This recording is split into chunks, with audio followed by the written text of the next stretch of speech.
Hey, listen, I'm excited to have you on the show again, you guys. We've got two of, like, seriously, not only the two of the funniest guys that I get to be around, but probably two of the most successful guys that I get to be around as well, too. So to combine both those into one partnership, I mean, first of all, Joey, Russ, that's a great accomplishment right there. Oh, especially when you say funny looking. Like I keep Russ around for that very reason. And I appreciate you pointing that out. Yeah. I don't think I said funny looking, but there we go. You can most certainly add words to what I said. So that's fine. Hey, look, man, you got to love what you do and love the people that you do it with. And I mean, if you don't get that, then you work with Joey, but it's always fun to be, on the podcast with you. Thank you for having us back. That means we did something right the first time, at least. You guys are long lost brothers, man. I love your banter. It is always a great mood whenever I get to be around you guys, and you just brighten up the room. Hey, today I want to really dive into what you guys have created over. I mean, gosh, probably what, year and a half now, Russ? Is that about how long it's been going on now? This passive income mastermind that you guys have created? Man, I wish it seems like a year and a half, but it's actually not even been a year yet. We'll have our year anniversary at the end of this month. No way. Yeah. That's insane. Well, I'm just thinking of all the events that you guys have put on. And of course, now with the mastermind in full go, you guys are doing monthly calls. So maybe I'm just looking at the amount of quality that you guys have presented. I am fortunate to be a part of it. And it is one of the highlights of my month when we get to have these meetings. Of course, obviously the retreats that you put together are world-class as well too. But let's dive into, first of all, because there are a lot of people I know that listen to the show. They're entrepreneurs. They're trying to create things as well too. They know that masterminding is one of the greatest things that they can be a part of or that they can do themselves. And I think you guys have done it flawlessly. We all know that that's not the truth, that obviously there were things that you guys learned from, right? But from the outside, it always looks like it was just flawless. It was great. It was executed perfectly. I'd love to dive into, first of all, how you guys came up with this idea, why you felt that was important, how'd you come up with your avatar, your messaging, and then maybe you can give us a little bit of a backstage of, hey, here's some of the areas that we needed to really grow in, and these are some of the big things that happens for us to make a great impact that we've made today. So yeah, start us off, Joe. Well, so first of all, I'll say for all of you who are looking to create your own mastermind, I think one thing that we did well is we did not identify what we thought we could bring to the world. Someone else identified it in us. And that's a key important thing, because I've heard other people start masterminds and they go to the world and they say, hey, by the way, I'm doing this. And nobody buys, nobody's interested. And so I say we did that right in the fact that we did not have a clue. Okay. A mentor of ours, him, Sharon, he's the one who introduced us. Yeah. And as he was coaching us over the last several years, he came to us and he said, he figured out what our business model was, what we're doing from an investment standpoint. He's like, you guys are the passive income kings. You have to have your own mastermind. Like, you need to be sharing this information with other busy entrepreneurs who have leveled up, but they're stuck having active income, not turning it into passive income. And we're like, really? I mean, it was kind of one of those, okay, I mean, this is what we do. We didn't think of it as a necessity, but the more we started to be around people he was connecting us to, we're like, this is a need. This is something that people would gravitate towards. And when we did the very first event that you were a part of, thank you for being there. We put out 35 invites and 32 people showed up. Yeah. That's amazing. That's when you knew you had something, it's like, okay, this is important. Yeah. Do you feel like that so many people showed up because you had the messaging right, or because you had what people needed and you offered what people needed? Man, I don't know. The inner critic says, man, it was the first event after COVID that everybody was so ready to get out of the house and go be around people to get COVID. Right? We're not bringing that up, but I mean, we're just helping people's natural immunity, right? That was kind of part of it. I don't know. I mean, the saying that live events change lives, I think, is super important. And I think people want to get together. I think one of the things that's attractive is if you do something for everybody, nobody comes. But if you do something for a very small select group of people, then it becomes really interesting. I think that was the interesting part. As everyone knew that we invited, that this is a personal reach out. Like we didn't send out a mass mailing. It was not a mass email marketing campaign, that they knew postcards. that they were going to be one of many who showed up.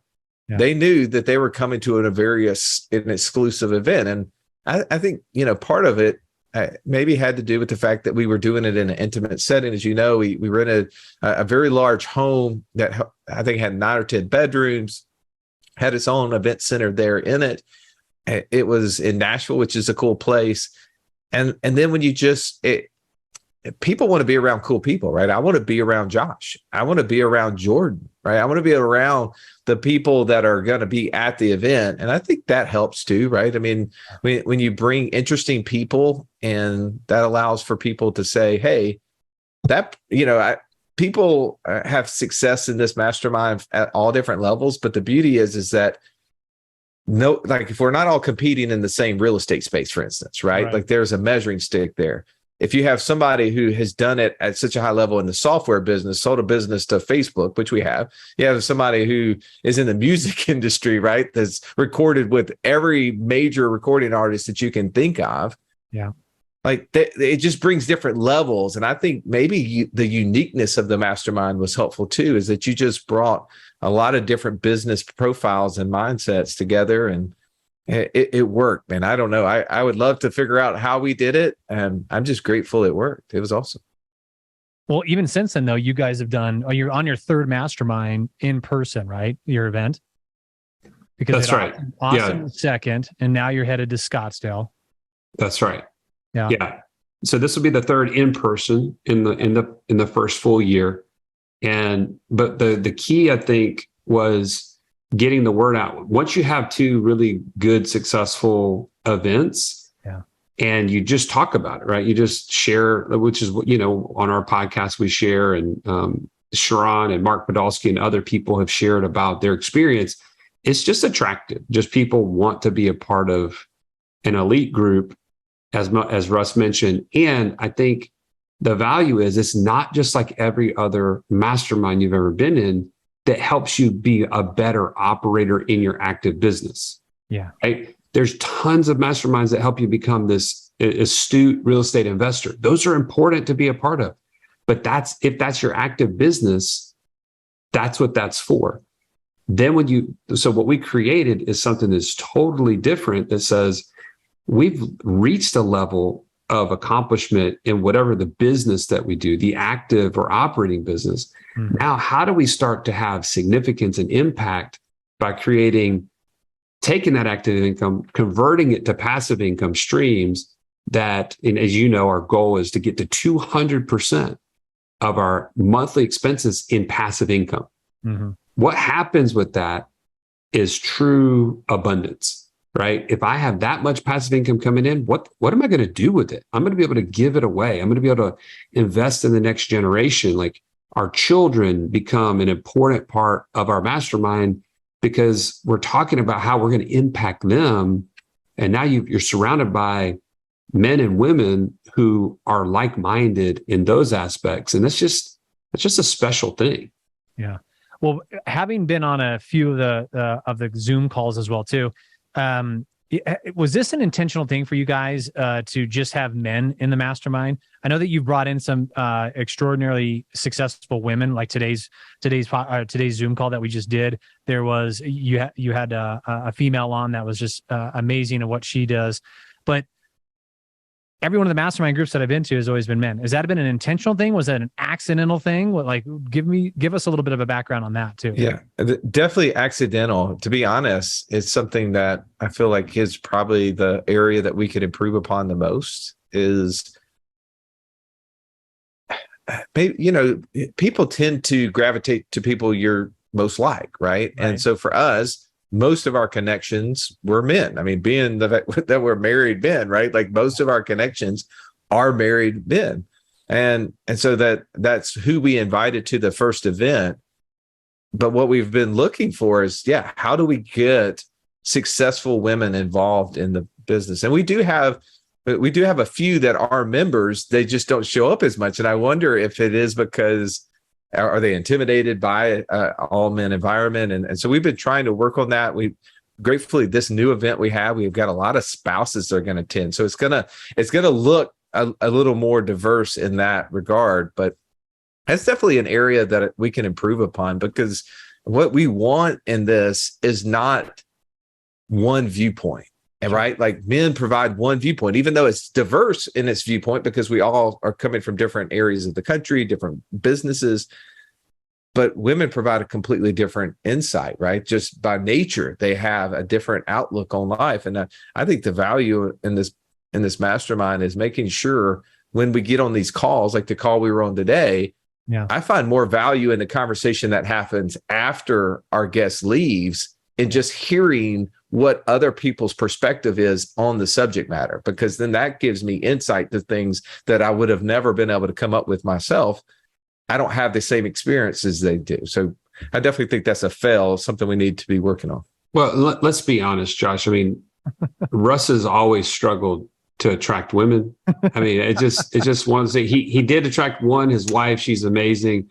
But I mean, that's really where it ends. Well, I think it's kind of end game right there, though, right? Once you attract that one, then you don't have to worry about it. So who really cares at the end of the day, too? Hey, I mean, definitely. I mean, you're not attracting other women around you. It doesn't look like that for yourself, right? Because you spent all this time working out so hard. I mean, obviously, Joey's taking that angle in his approach. I think we're going down a rabbit hole. Neither one of us or any of us want to really start to fail here, but bail out. Exactly. So I am intrigued. I'm very intrigued on how you guys were able to grow it, right? So once again, you have a great event. It's post-COVID. You've got really great guys in there, but what ends up happening a lot of times is the weekend is awesome.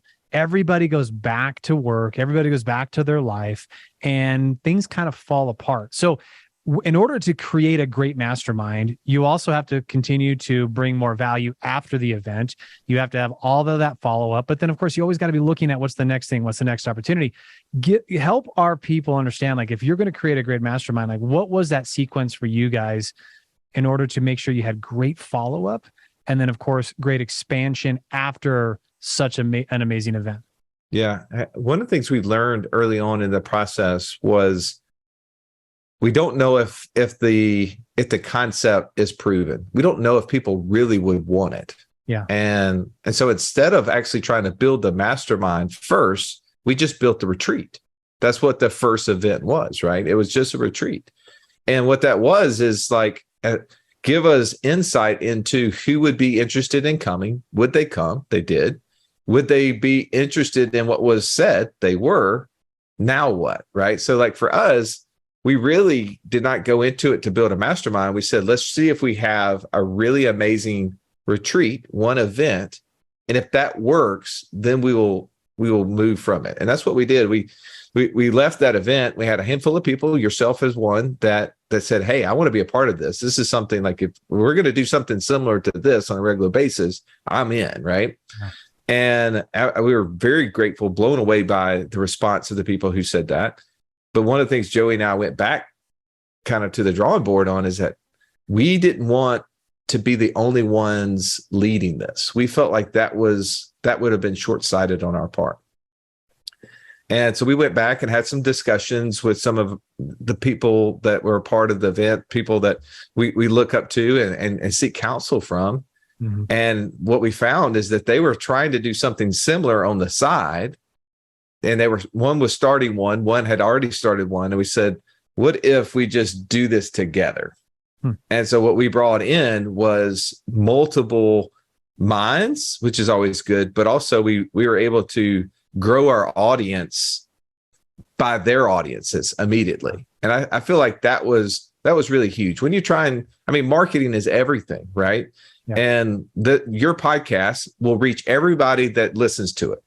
But if we promote your podcast on our podcast, now you reach yours and ours, right? So we multiply. And that's what we were able to do by bringing these other two individuals involved in it is that we were able to multiply and increase the ideas because of that. That's awesome. So Joey, I know you guys are running a business, day-to-day operations. Obviously, you guys are very much entrenched in that. When it comes to adding another business, another layer, another like more things to do, and just like you said, Russ, I mean, advertising, it's a lot of work that goes into that. You know, the emails, the phone calls, the follow-ups, all of those things. Like that's another entire business and all of that. How did you guys manage that with your time? And then, of course, now you've got two other partners in this as well, too. But how did that sequencing of priorities go when it came to all of you having full-time jobs? So I say there's a couple of things that we've done pretty well. We definitely haven't figured it out 100%, but we have really talented people in certain areas that we could leverage. Okay. So from email standpoint, we have a ninja that we just lean on. And this is what he does for all of our businesses. And so just putting him in the mindset of the avatar and what we're doing, he's able to write content for that specific audience. We have a podcast team, right, we've been able to leverage for this specific business. So it's we were able to borrow some of the existing staff or resource that we already had. We made a really significant hire by bringing Amy, our operator, in to help us. And Amy is just amazing. Like she can do a million things. This is her primary business that she helps us with. Although she does help us with some of the others as well. And I think her really taking ownership of that has helped to organize our board meetings every week. And for her to be able to help us build out processes for onboarding new members, like trying to build that experience. And, she gives us great insights from that side. So I would say those things are really important. The other thing is Russ and I were both running our day-to-day business at Wealth Without Wall Street. Yeah. And we kind of made a commitment that we would split those responsibilities. And I would focus more in our day-to-day, and he would focus more in the mastermind in terms of influence and leadership there. So we had kind of a little bit of overlap in our day-to-day. And I think that this has helped us to kind of have focus in two different areas. And of course, the next step for us is to continue to add the proper support that the mastermind requires and needs to make sure our members feel supported and the whole experience is really top notch. And that's going to help take some of that off of Russ, because we wouldn't be really, keen on the name Passive Income Mastermind if it was always an active business for us. So eventually it has to become more passive. Sure. So let's go back into Amy's role, if you don't mind. Can you help define, just because there's a lot of people, myself included, as I look at, okay, so if I need to hire somebody and I'm going to hire an Amy, like what is it specifically that she's done that has helped the business grow and even take off responsibility from both of you? Yeah. So if you're an entrepreneur like we are, right? Yeah. One of the things that we struggle in is follow through. Also following a process, right? Yeah. We love to create, we love to manage projects, but we don't like to do and implement tasks. And having someone that was a specialist, that's her profile, who is a task oriented, but also has a level of urgency that we possess. That's a key thing. I feel like that she beats me to a lot of things, which is hard because I see something and I want to attack it, and she's already thinking about it. Yeah.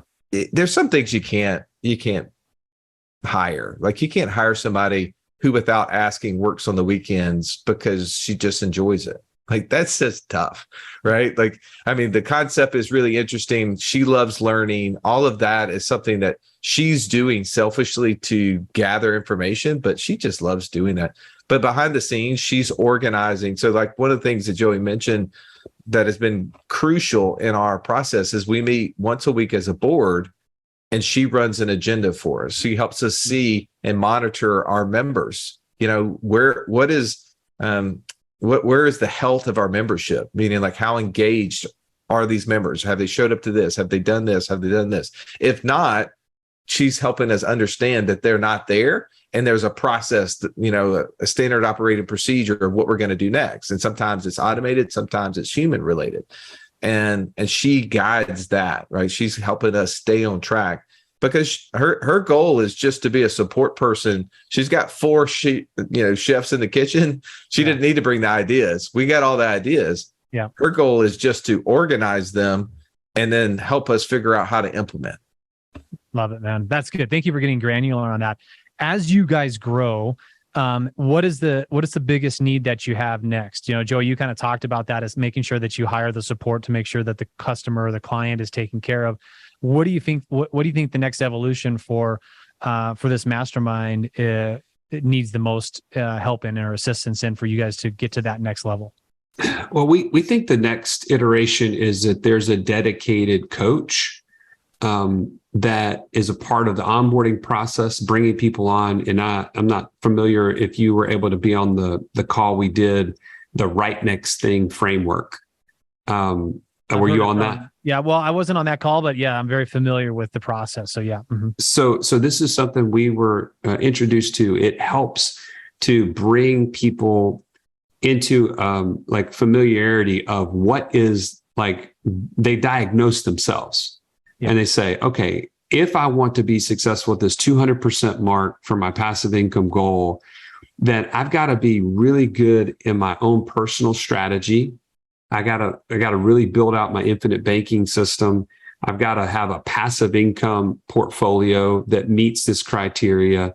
And I've got to have a tax strategy. And then lastly, I've got to have an infrastructure on like the estate and asset protection side, because if I build all this and it's not fully like covered or protected, then I'm really building on sand.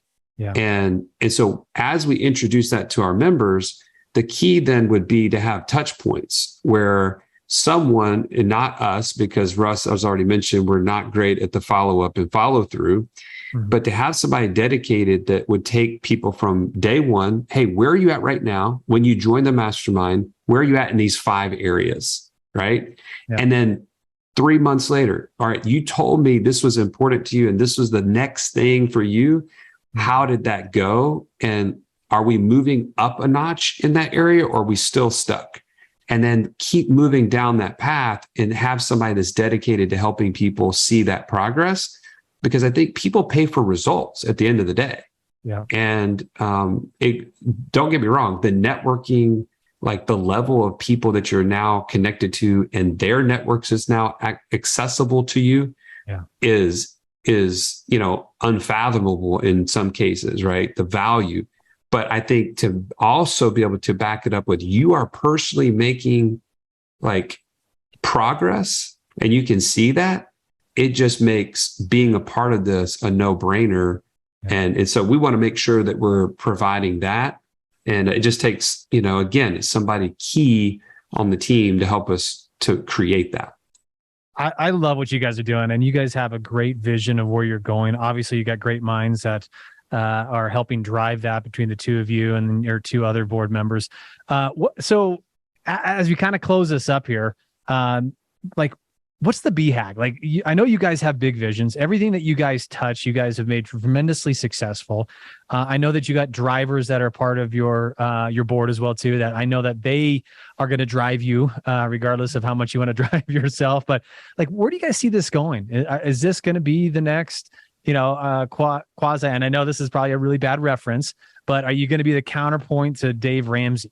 Right? I mean, is this like where you're going? You're like, hey, we're going to overtake that. We're taking the throne over with this guy. Well, I think within our mainline business, Wealth Without Wall Street, I think that is a goal, right? To be a financial hub for insight and financial education in the U.S., right? Like that is a major goal for us. And I feel like we're making headway in that. The mastermind, yes, we're sometimes the scoreboard is based upon dollar figures for a lot of people, but for us, like we're being very particular in who we take on. And we get a lot of interviews, and it's an application process. I don't know if you knew that. Like, we have an application process to join the mastermind. Mm-hmm. We do interviews, and then our board votes on it. And I bet you it's about a 20% acceptance rate right now. Wow. And one of our thoughts is that, we want to grow it. We want to expand and have a flourishing membership, right? But at the same time, you want to make sure that you grow it with the right people. And it's people that are wanting the same things that we want. And just because, they can write a check, just because they have lots of passive income, doesn't necessarily make them the right fit. And just the opposite, just because someone doesn't have tons of passive income doesn't mean that they're not a fit, right? Yeah. And so we've recently brought on some guys that are amazing.